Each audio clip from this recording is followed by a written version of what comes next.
নমস্কাৰ আঞ্চলিক বতৰ বিজ্ঞান কেন্দ্ৰ গুৱাহাটী আজি 3 তাৰিখে গুৱাহাটী দিছপুৰ আৰু আইআইটি গুৱাহাটীৰ ভিতৰত দুই ঠাইত বতৰ ডাৱৰীয়া হৈ থকাৰ লগতে বিজুলী গাজনি সহ প্ৰবল বৰষুণ হোৱাৰ সম্ভাৱনা আছে ওতে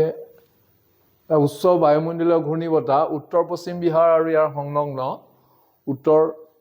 পূব প্ৰদেশৰ ওপৰত সমুদ্ৰ পৃষ্ঠৰ পৰা 4.5 কিলোমিটাৰ উচ্চতাত অৱস্থান কৰি আছে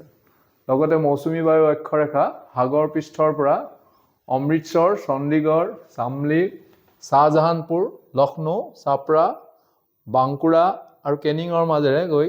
দক্ষিণ পূব দিশে উত্তৰ পূব বংগোপসাগৰলৈকে বিস্তৃত হৈ আছে ইয়াৰ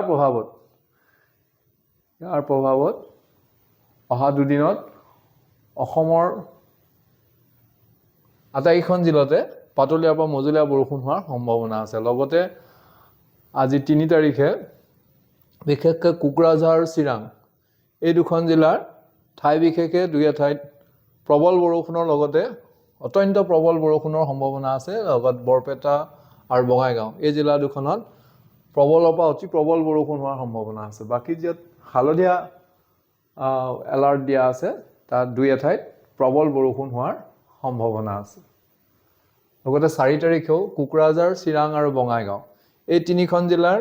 দুই ঠাইত প্ৰবলৰ পৰা অতি প্ৰবল বৰষুণ হোৱাৰ লগতে বাকি ইয়েলো এলাৰ্ট দিয়া ঠাইকেইখনত দুই ঠাইত প্ৰবল বৰষুণ হোৱাৰ সম্ভাৱনা আছে ধন্যবাদ